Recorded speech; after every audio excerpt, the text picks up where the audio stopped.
24 TV-ին շարունակում է աշխատանքը, տաղավարում այսօր իմ հյուրն է Հայ-Ակվե ազգային քաղաքացիական միավորման անդամ Մենուա Սողոմոնյանը։ Բարև ձեզ, պարոն Սողոմոնյան։ Բարև ձեզ։ Շնորհակալ եմ մեզ գալու համար։ Շնորհակալ եմ հրավիրելու համար։ Խոսենք վերջին շրջանում լարված իրավիճակից, որը ստեղծվել է եկեղեցու շուրջ, ինչ բնութագրում ունի այդ ամեն ինչը, խուզարկություններ, կալանավորումներ, երկու հոգևորական կալանավորվել է, որից մեկը Արագածոտնի թեմի առաջնորդն է եւ Մուղնի եկեղեցու հոգևորականը, ինչ բացատրություն ունի այս ամեն ինչը, ինչ են ուզում հասնել,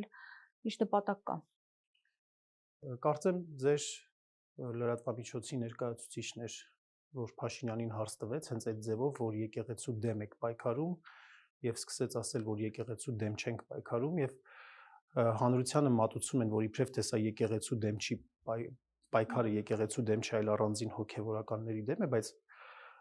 ըստ կամ կաթողիկոսի դեմ է։ Ըստ էության Հայաստանյան Առաքելական Սուրբ եկեղեցու դարավոր կարգի դեմ է եւ ինստիտուտի դեմ է պայքարը։ Եվ ինչով է խանգարում այդ եկեղեցին իրենց, կամ եթե անգամ ինչպես նշվում է, որ ինքնության դեմ են պայքարում եւ այլն։ Հիմա այդքան կարեւոր է այդ պայքարը, որ ընտրություններից առաջ այսքան լարված իրավիճակ այս գործն է նախաձեռնել։ Այս համար շատ կարեւոր է, եկեք հասկանանք, թե ինչի նպատակը, այսինքն հասկանանք, երևույթը արդեն ասացինք, որ մեր ինքնության խարխլման հետ է կապված, ավելի ճիշտ հետևանքը դրան է բերելու։ Մի նպատակ չի իհարկե, բայց գլխավոր նպատակը Փաշինյանի քաղաքական կոնֆլիկտի մեջ լինել եւ այդ կոնֆլիկտի ընթացքում ինչ որ մի բան քանդելով, ինչ որ մեկին հաղթելով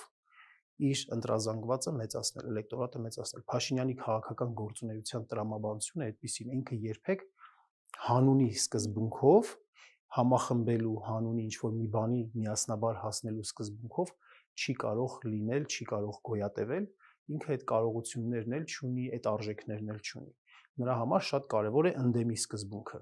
Ինչ որ մի հրեշ կերպար դնել, հա, եւ գնալ այդ ուղղությամբ, քանդել, ջարդել, ավերել, այս է տրամաբանությունը, քաղաքական կոնֆլիկտ ստեղծել, անընդհատ կպնել ինչ որ առանձին մարդկանց, ինչ որ կոմպրոմատներ հանել, ամբաստանություններ լինեն, դանոսներ լինեն եւ այդ ընթացքում նաեւ այո կերակրել մարդկանց այդպիսի թեզերով կեղծ, որ մարդիկ օրինակ ասենք սոցիալական ցանցերում գրում են մաֆիոզ տերտերներ, բաթալանում են վանքերը, եկեղեցիները, տեսեք, փող էին, չէ՞, փողեր էին նկարահանել, ասենք ինչ կապ ունեին այդ փողերը 4 տարի առաջվա դեպքերի հետ, եթե 4 տարի առաջ դիցուկ տվյալ եպիսկոպոսը, հա, Արագածոտնի թեմի առաջնորդը, Տեր Մկրտիչ Պրոշյանը, եթե ինքը անգամ պարտադրել է որևէ մեկին գնա հավաքների մասնակցի, ընդունենք եթե անգամ այդպես, ինչ կապ ունի 3 տարի առաջվա արածը կամ 4 տարի առաջվա արածը այդ ապացույցների հետ իրեղեն։ Այսինքն մենք շատ պարզ տեսնում ենք, որ այո, Փաշինյանը եւ ՔՊ-ն առհասարակ գործող վարչախումբը իրենք անընդհատ մարդկանց ասում են, որ եկեղեցին չպետք է խառնվի քաղաքականությանը, բայց իրենք են եկեղեցուն ներքաշում քաղաքական գործընթացների մեջ։ Եվ ոչ միայն եկեղեցուն են ներքաշում քաղաքական գործընթացների մեջ, այլև առանձին եկեղեցականների, առանձին հոգևորականների այդ process-ի մեջ իրենք օգտագործում են։ Օրինակ Տեր Արամը, որին օգտագործում են, սա շատ ցավալի է։ Ես հույս ունենամ, որ Տեր Արամը չի հասկանում, չի գիտակցում, որ ինքը օգտագործվում է այս process-ի մեջ։ Եվ հիմա էլ շատ լուրեր են պտտվում, որ ինչ որ պատարակ է իրականացնելու, ինչ որ որտեղ որ Փաշինյանն է մասնակցելու, եթե այս ամեն ինչը եկեղեցու դեմ չի, մեր դավանաբանության դեմ չի, մեր ինքնության դեմ չի եւ եկեղեցու կարգի մեջ դեմ չի այս ամեն ինչը կատարվում, ապա ես մի հատ բան եմ էլի պարզ ուզում հասկանալ, որպես հավատավոր քրիստոնյա։ Մենք քրիստոնյաներս երբ որ գնում ենք պատարակի ենք մասնակցում, այդ պատարակի բաղկացուցիչ մասերից մեկը օգտվելով առիթից հենց պատարակամատույցում կա այսպիսի որ հատված, երբ որ սկսում են հիշել բոլորը։ Հիշում են նաև հետևյալ խոսքերով. «Եվս առավել զեպիսկոպոսապետն մեր եւ սպատվական հայրապետն ամենայն հայոց ըստ Տեր Գարեգին II սրբազնագույն կաթողիկոսին եւ տվյալ պարագայում Արագածոտնի, հա, զբարեխնամ առաջնորդն Տեր Մկրտիչ Պրոշյանին», այսինքն որևէ քահանա, որևէ եկեղեցու, երբ որ պատարակ է մատուցում, հենց ինքն է հիշում կաթողիկոսին եւ թեմի առաջնորդին։ Հիմա եթե Տեր Արամը անելու է դա եւ չի անունը տալու Գարեգին երկրորդի եւ այն մարդու սրբազանի, որին ինքը փաստացի ձերբակալել է տվել, կալանավորել է տվել հանրայնորեն։ Եթե ինքը անունը չի տալու, ուրեմն այդ պատարակ հիրմատուցած կեղծ է։ Եթե ինքը անունը տալու է, բայց ձևական է լինելու, այդ ամեն ինչը ձևի համար է ինքը տալու եւ պատարակի են մասնակիցներ, ովքեր որ հայհոյում են կաթողիկոսին, իրենք կամ չեն տալու կաթողիկոսի անունը, այսինքն չեն միանալու այդ աղոթքին, կամ տալու են, բայց դա ձևական են անելու, արդեն հասկանալի է, որ իրենք ոչ թե հավատացյալներ են իսկական եւ իրենց պայքարը եկեղեցու դեմ չէ, այլ շատ լավ էլ եկեղեցու դեմ է, մեկ, եւ երկրորդ, իրենք այս հարցերը, այս թեմաները քաղաքական նկատառումներով են օգտագործում։ Եվ հատկանշական է, որ այս հարցերում խառնված է ազգային անվտանգության ծառայությունը։ Նախ Նիկոլ Փաշինյանը ամիսներ առաջ էր ասում, որ տեղեկություններ ունի, հետո արդեն մենք տեսանք, որ բոլոր գործողությունները ազգային անվտանգության ծառայության աշխատակիցների միջոցով է արվում այս ամեն ինչը։ Հիմա, այսինքն, այսպես ավելի բարդանալու է գործընթացը եւ հաջորդի կաթողիկոսին հեռացնելու փուլը։ Բնականաբար Փաշինյանի նպատակը դա է՝ հաղթել կաթողիկոսին։ Ինքը պատերազմը հայտարարել է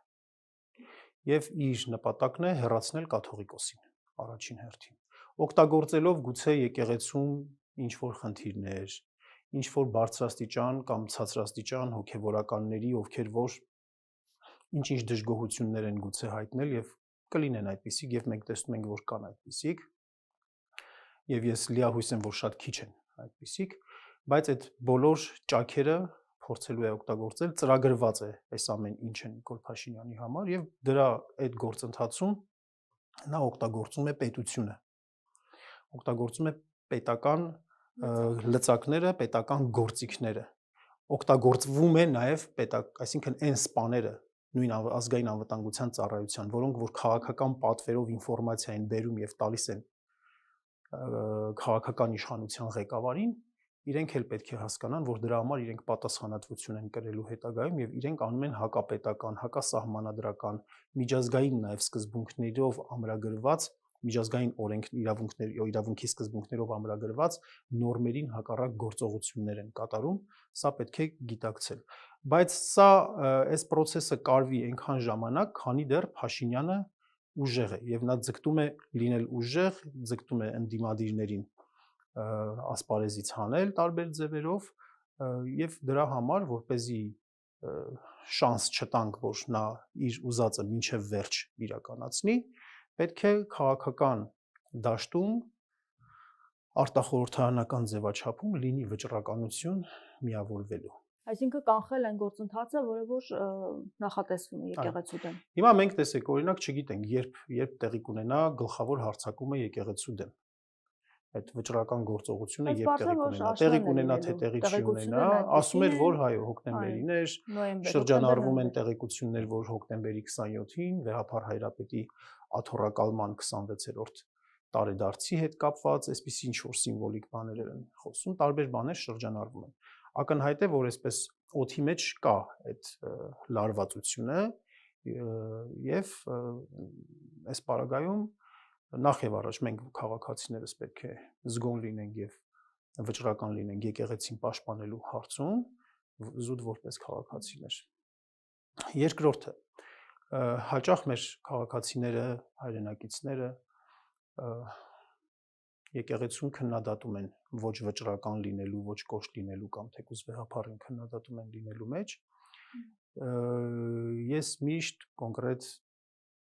գտել եմ, որ եկեղեցին շատ սթափ, նորմալ իրավիճակը պատկերացնում է։ Հիմա այս պահի դրությամբ, անկեղծ ասած, պարզապես մի փոքր վերապահում ունեմ եւ ես եւս կարծում եմ, որ կռիվը սկսված է եւ Նիկոլ Փաշինյանին ոչինչ հետ չի պահելու։ Նրա համար սա քաղաքական իշխանության պահպանելու հարց է եւ այդ հարձակումը լինելու է։ Պատասխանը կարծում եմ, որ պետք է կոշտ լինի։ Եթե դրան պետք է հետևի ներխուժումը ուժային ձևով, կալանավորումը այլ եպիսկոպոսների, անգամ վեհափառի, թող լինի։ Եթե մենք քաղաքացիներս էլ իհարկե չկարողանանք այդ ամեն ինչը կանխել։ Բայց դրանով ինքը չի կարողանալու հաղթել։ Եթե ուժային միջոցներով անի, ինքը չի կարողանալու հաղթել եկեղեցուն եւ կաթողիկոսին։ Բայց դա նաեւ պետք է հենց ազդակ լինի, որ արտախորհրդարանական ձևաչափում, արտախորհրդարանական շրջանակում պետք է ջանքերը, ճիգերը կրկնապատկել, եռապատկել, բազմապատկել այդ բանաձևը գտնելու, միավորում իրականացնելու համար։ Իսկ ինչու միայն արտախորհրդարանական ուժերը։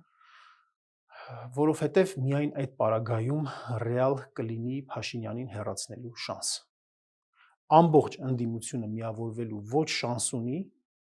ոչ էլ դրա հանրային պահանջը կա։ Բայց արտախորհրդարանական ձևաչափի միավորման 1 բլոկ կլինի, 2 բլոկ կլինի, 3 բլոկ կլինի, աշխատող արդյունավետ բլոկներ չեն, որոնք այդպես գալի լինեն առանձին այո գուցե չեն, բայց այստեղ քաղաքականության մեջ 1 գումարած 1-ը ենթադրենք կարող է ոչ թե հավասար լինի 3-ի դիցուկ, այլ կարող է դրա էֆեկտը լինել 7-8։ Մանավանդ որ այդ միավորումը չպատկերացնենք պարզ մեխանիկական գործարք, պարզ մեխանիկական ինչ-որ գործողություն։ Այդ միավորումը կարող է լինել որոշակի աշխատող, հետաքրքիր սկզբունքների, պայմանավորվածությունների, մեսիջների շուրջ կարող է տեղի ունենալ եւ դա իսկապես, դա ես արդեն իսկապես եմ ասում եւ իմ զգացողություններով եւ իմ գործընկերների զգացողություններով եւ առավել եւս պրոֆեսիոնալ սոցիոլոգիական հարցումների տվյալների վերլուծությամբ եւ ֆոկուս խմբային հարցումների հետազոտությունների տվյալների վերլուծությամբ այդ պահանջը իրականում կա եւ պետք է հնարավորինս շուտ անել դա։ Դա ասեմ ինչի է նաեւ շատ կարեւոր։ Տեսեք, երբ որ խոսում ենք այս մասին, մարդիկ ասում են, այս հենց տագնապալի իրավիճակը դուք ընտրությունների մասին եք խոսում։ Համաձայն եմ, որ եթե դրան նայենք զուտ իշխանական ամբիցիաների տեսանկյունից, այս կարծիքը կարող է ապրել, բայց իրականում ոչ։ Ինչքան այդ կոնսոլիդացիան շուտ լինի եւ արդյունավետ լինի եւ ուժեղ լինի, այնքան նույն են պետական մարմինները, նույն ազգային անվտանգության ծառայությունը, քննչական կոմիտեն եւ մյուս ռեպրեսիվ ապարատը ավելի քիչ կանի Փաշինյանի քաղաքական պատվերը, այնքան ավելի ինքը մոտալուտ կզգա Փաշինյանի պարտությունը եւ Փաշինյանի պատվերները ավելի քիչ կանի։ Ինչքան ուշ տեղի ունենա այս միավորումը եւ ինչքան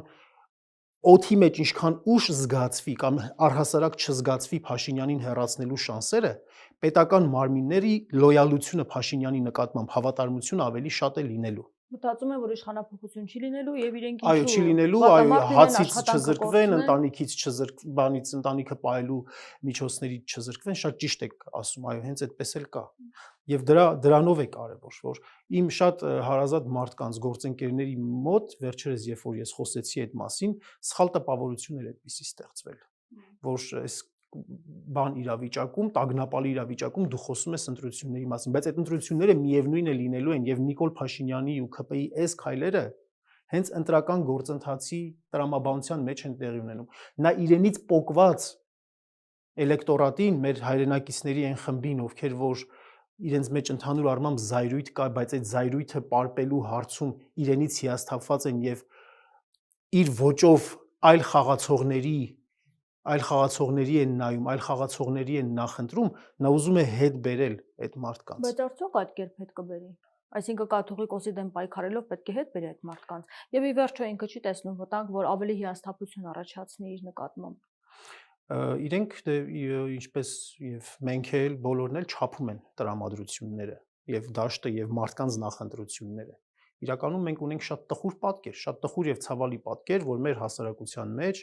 հատվածներ կան, որոնց մոտ հենց եկեղեցու նկատմամբ, հոգևորականների նկատմամբ, կաթողիկոսի նկատմամբ, առանձին եպիսկոպոսների նկատմամբ ձևավորված է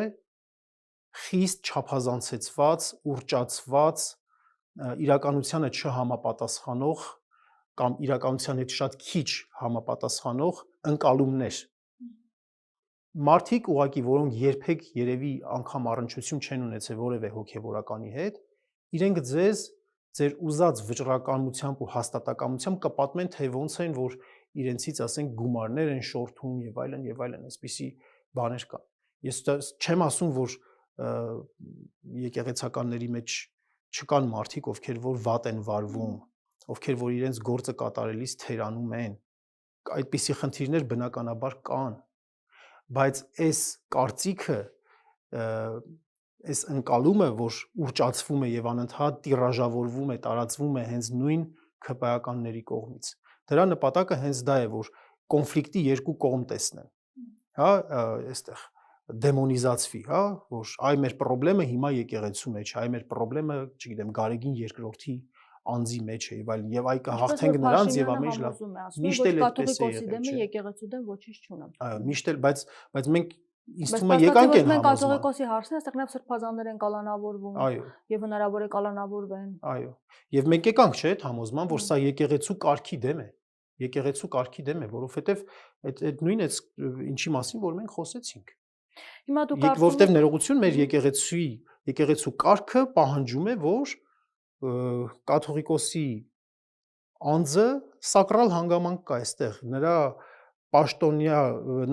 պաշտոնավարումը, նրա աթոռակալումը անքննելի է այս պարագայում, որովհետև մենք մեր դավանաբանության մեջ կա այն համոզմունքը, որ կաթողիկոսի ընտրությունը Սուրբ Հոգու ներգործությամբ է տեղի ունենում։ Եվ այդ ամեն ինչը դնել կասկածի տակ, դա նշանակում է շատ մեծ հարված հասցնել մեր հավատքի, մեր դավանաբանության հիմքերին։ Հետաքրքիր է, որ արտերկիր են գնում եւ արտերկրում այդպես հոգեվորականների են հանդիպում, այնքան ջերմ լուսանկարվում են, ջերմ հանդիպում են, կարծես թե այդ հոգեվորականների կուսությունը ստուգել են եւ ամեն ինչ པարզ է իրենց համար։ Այսինքն ինչ որ երկրի ներսում է, այսպիսի վերաբերմունքի արժանանում, երկրի դրսում այլ հոգեվորական է, օդարազգի նկատի ունեմ։ Ես չեմ ուզում իջնել որևէ բլոգերի բան վատ իմաստով չեմ ասում։ ՔՊԱ-ական, այսպես ասենք, ՔՊԱ-մերձ բլոգերի մակարդակի ինչ որ բամբասանքներ բանով տարածել, բայց ակնհայտ է, որ կարգալույց եղած որոշ հոգևորականներ, այդ թվում բարձրաստիճան հոգևորականներ, շատ էլ աղտեղի վարք են ունեցել, ովքեր որ հիմա խոսում են վեհապար հայրապետի դեմ, եկեղեցու դեմ, իրենք ժամանակին իրենց պաշտոնեական գործունեության ընթացքում, այո, շատ էլ աղտեղի վարք են ունեցել։ Եվ հիմա փաստացի այդ մարդիկ շատ կարևոր է նրանց խոսքը դառնում իշխանության համար։ Եթե դուք այդ աղտերի դեմ եք պայքարում, այդ դեպքում ինչպես է, որ նրանց խոսքը։ Դե բնականաբար դրա համար ենք ասում, որ այս ամեն ինչը քաղաքականություն է։ Եվ իրենք ասում են, այ եկեղեցականները զբաղվում են քաղաքականությամբ, բայց ընդհակառակը իրենք են եկեղեցականներին մտցնում, եկեղեցուն մտցնում քաղաքական գործընթացի մեջ, իսկ որոշ անձանց էլ մտցնում են կեղտոտ քաղաքական գործընթացների մեջ եւ որոնց որ օգտագործում են։ Եվ արդյոք նաեւ օգտվելով այն հանգամանքը, որ մեր հանրության մեջ շատ արդարացի տարակուսանք եւ վրթովմունք առաջացրեց Մեծիտան Կիլիկիո կաթողիկոսության ներկայացուցչի այցը եւ Արամ առաջինի ջերմ ողջույնների եւ օրհնության փոխանցումը, ես ուզում եմ այսպես մտածել։ Գուցե Մեծիտան Կիլիկիո կաթողիկոսությունը մտածում է, որ այս քայլով ուզում է հարթել իրավիճակը, լուծել կոնֆլիկտը։ Ես այսպես եմ ուզում մտածել, հա, այդ ներկայացուցչի գալը, բայց շատ ակնհայտ է, չէ, որ այդ հանգամանքը անգամ նախ օգտագործվում է ՔՊ-ի կողմից, որովհետև ինչպես հասկացանք, ինչ որ խոսել են այնտեղ, ինչ հարցեր որ շոշափել են այդ հանդիպման ժամանակ, գնացել է այն բովանդակությունը, եթեր է գնացել, հանրությանը հասանելի է դարձել իշխանությունների կողմից միայն այն մասը այդ հանդիպման, որը որ Փաշինյանի օգտին է։ Այսինքն իշխանական մամուլը չի խոսել, որ Մեծիտան Կիլիկիո կաթողիկոսության ներկայացուցիչը արծարծել է նաև մտահոգություն է հայտնել լարված հարաբերությունների վերաբերյալ, որ գոյություն ունեն վարչախմբի եւ եկեղեցու միջև։ Եվ այս պարագայում էլ պետք է էլի մի բան հասկանալ, որ Նիկոլ Փաշինյանը երբեք ու երբեք պայմանավորվածություններ չի կատարում, նրա հետ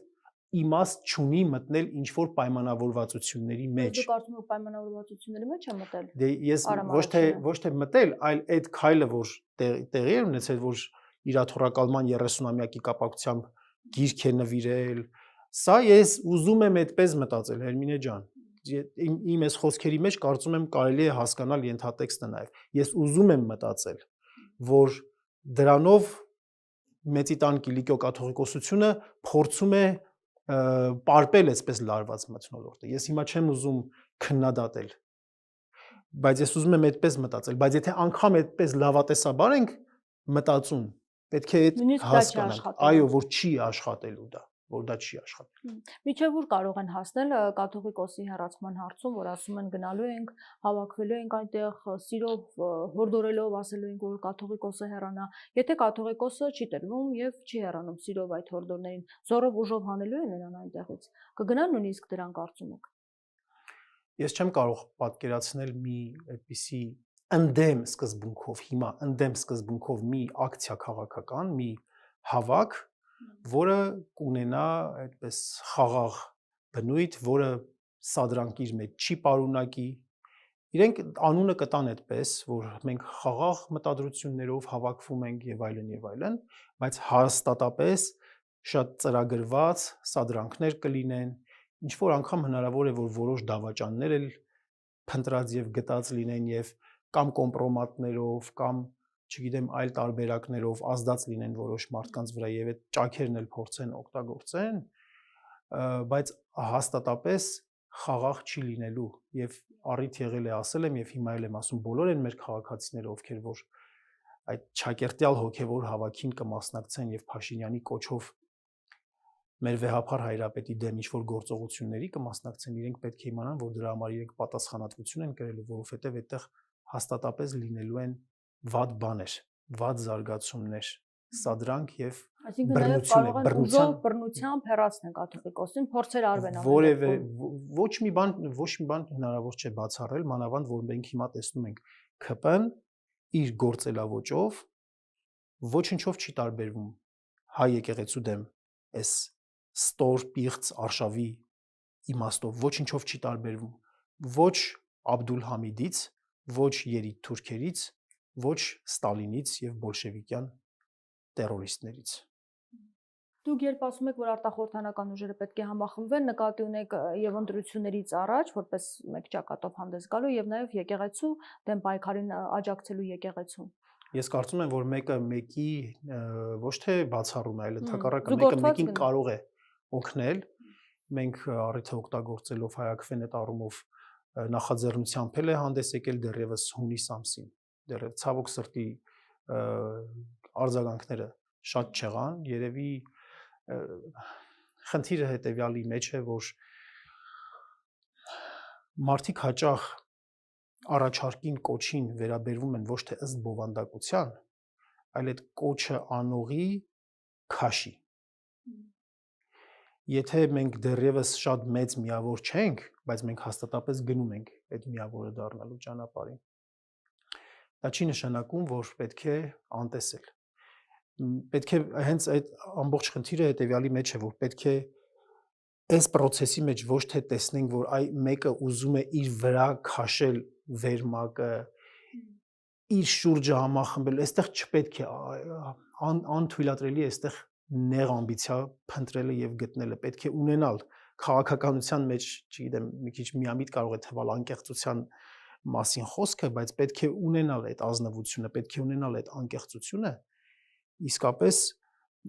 այս իրավիճակում բանաձև գտնելու։ Ես համոզված եմ, որ այդ բանաձևերը հնարավոր է գտնել, այնպես որ ոչ մեկի վտանգավոր է բոլորին, որ այն առումով, որ Փաշինյանի համար ավելի հեշտ է լինելու, իշխանության համար ավելի հեշտ է լինելու կոտրել նրանց, նույնիսկ ավելին։ Փաշինյանն ասում էր, որ կարող է լինել կուսակցություններ, որոնց չթույլատրվի, որ մասնակցեն ընտրությունների եւ այս առիթով հնարավոր է ավելի հեշտությամբ։ Շատ ճիշտ եք եւ շատ ճիշտ միտք եք արտահայտում։ Առանձին առաջնորդների, եթե օրինակ ասենք պատկերացնենք ինչ որ X մի հատ ասենք ուժ է եւ նրա բոլորին հայտնի ճանաչված առաջնորդն է։ Պարզ է, որ ասենք այդ մեկին թիրախավորելու եւ լրատվությամբ եւ ինչ որ կարովի քրեական գործերով շատ ավելի հեշտ կլինի։ Ես չեմ ուզում փակագծեր բացեմ, բայց օրինակ իմ գլխի մեջ էլ կան որոշակի սխեմաներ, պատկերներ, թե ոնց կարելի է միավորում իրականացնել ու միևնույն ժամանակ այդպիսի ռիսկերից ձերբազատված լինել։ Այդպիսի ռիսկերից ձերբազատված լինել։ Հնարավոր է այդպիսի բանաձև ունենալ, որ միավորում լինի եւ որևէ մի անձի հնարավոր չլինի թիրախավորել կամ որևէ մի անձի բանտարկելով, չգիտեմ, վատաբանելով եւ այլն, հնարավոր չլինի այդ ստեղծված կառույցը քանդել։ Որովհետեւ առաջիկայում ձերբակալությունները կարծում եք կշարունակվեն։ Դե կշարունակվեն, իհարկե, դե դրան պետք է մենք պատրաստ լինենք։ Մենք մտել ենք, կարելի է ասել, առնվազն ինքնության առումով կենաց ու մահու կռվի մեջ, ինքնության պահպանման առումով կենաց ու մահու կռվի մեջ ենք մտել եւ դրա համար, երբ որ ասացի, եթե անգամ կփորձի եկեղեցուն հաղթել անգամ կաթողիկոսին կալանավորելու միջոցով, բռնությունների միջոցով, թողանի, բայց դրանով ինքը չի հաղթելու, բռնությամբ հաղթելու, չի կարող հաղթել։ Եվ նույնն էլ վերաբերում է քաղաքական գործիչներին, կալանավորելով 1, 2, 3, 4 չի լինի, որովհետև եթե այդ միավորումը տեղի է ունենում, այդ միավորումը իրենից շատ մեծ էֆեկտ է առաջացնելու։ Եվ շատ հզոր ուժ է ձևավորվելու եւ ես նորից եմ ուզում կրկնել, այդ պարագայում արդեն Փաշինյանի հեռացման շանսը հասարակությունը արդեն կզգա, օդում կզգա եւ իրավապահ համակարգի համապատասխան ծառայողները իրենց շատ հարցեր կտան նրա քաղաքական պատվերները կատարելուց առաջ։ Իդեպ Սամվել Կարապետյանի կալանքը 30 օրով երկարաձգեցին, շարունակական կարող են երկարաձգել մինչև ընտրությունները այդպես պահել եւ նրա շանսերը որքան է գնահատում։ Հնարավոր է, ես նախ մենք տեսնում ենք, որ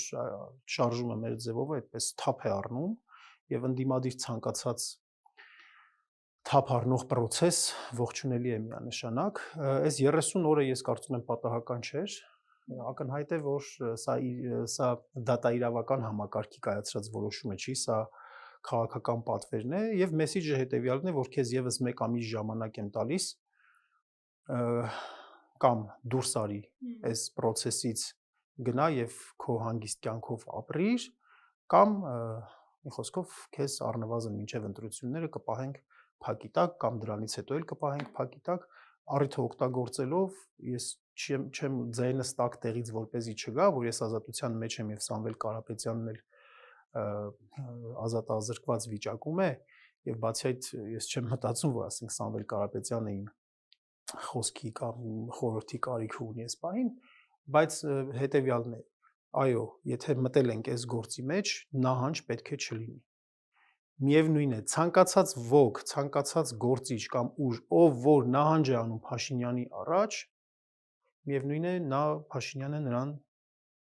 փոխաբերական կամ ուղիղ իմաստով վերացնում է։